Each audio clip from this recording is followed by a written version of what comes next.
गणेश जी की व्रत कथा। पौराणिक कथाओं के अनुसार एक बार भगवान शंकर और माता पार्वती नर्मदा नदी के तट पर बैठे हुए थे। बैठे बैठे वो उगने लगे तो माता पार्वती ने महादेव जी से चौसर खेलने के लिए कहा। महादेव माता पार्वती की बात सुनकर चौसर यानी चौपड़ खेलने के लिए तैयार हो गए। अब उनके सामने एक परेशानी थी कि उनके खेल में हार जीत का फैसला करने वाला कोई तीसरा शख्स नहीं था। इसका हल निकालने के लिए शंकर महादेव ने आसपास से घास के कुछ तिनके इकट्ठे किए और उससे एक पुतला बना दिया। फिर उसमें जान डालकर उससे कहा, हे पुत्र, मैं पार्वती के साथ चौपड़ खेलूंगा और तुम हम दोनों के खेल के साक्षी बनोगे। खेल के अंत में कौन विजयी होता है, तुम्हें इसका निर्णय करना होगा। उस पुतले से इतना कहने के बाद महादेव और माता पार्वती ने चौपड़ का खेल खेलना शुरू कर दिया। दोनों ने बारी बारी से 3 बार चौपड़ का खेल खेला और संयोग से तीनों ही बार माता पार्वती की जीत हुई। जब दोनों ने खेल खत्म किया और उस पुतले से विजयी होने वाले का नाम पूछा तो उसने महादेव को इस खेल का विजयी घोषित कर दिया। इससे माता पार्वती को गुस्सा आ गया और उन्होंने उस पुतले को लंगड़ा होने और कीचड़ में पड़े रहने का श्राप दे दिया। माता से श्राप सुनकर उस पुतले ने कहा, हे माँ, मैंने इस खेल का गलत निर्णय अपने अज्ञान के कारण लिया। मैंने किसी गलत इरादे से यह निर्णय नहीं लिया, कृपया मुझे क्षमा करें।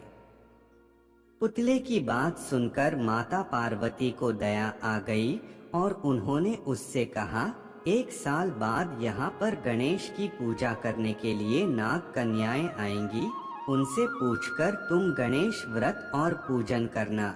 ऐसा करने से तुम्हें मनोवांछित फल मिलेगा। इतना कहकर माता पार्वती और महादेव वहाँ से वापस कैलाश की तरफ चले गए। 1 साल बाद उसी स्थान पर नाग कन्याएं आईं। जब उन्होंने गणेश व्रत के पूजन की विधि शुरू की तो उस श्रापित पुतले ने उनसे इस पूजन की विधि बताने की प्रार्थना की। नाग कन्याओं ने विस्तार से उस पुतले को गणेश पूजन की विधि बताई। इसके बाद उस पुतले ने विधि अनुसार 21 दिनों तक गणेश जी का उपवास किया और उनका पूजन किया।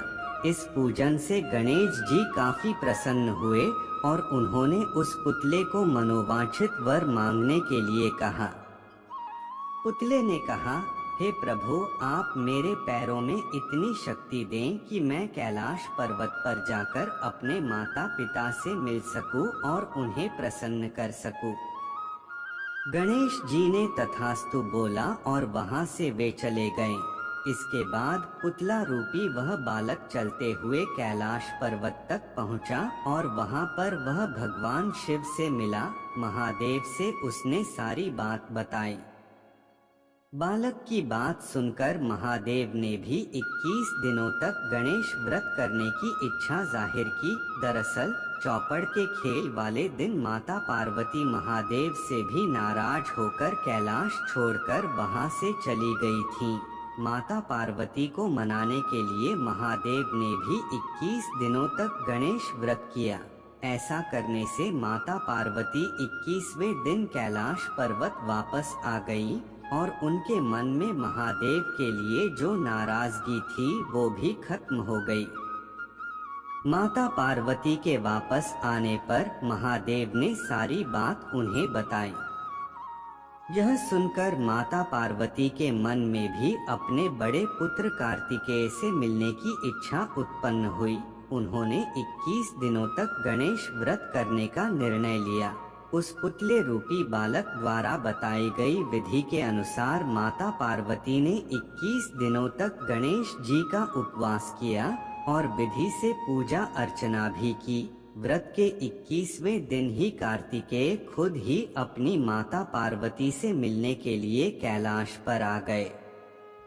आगे चलकर इस कथा और व्रत के बारे में कार्तिकेय ने विश्वामित्र जी को भी बताया। विश्वामित्र जी ने भी 21 दिनों तक यह व्रत रखकर गणेश जी की पूजा की।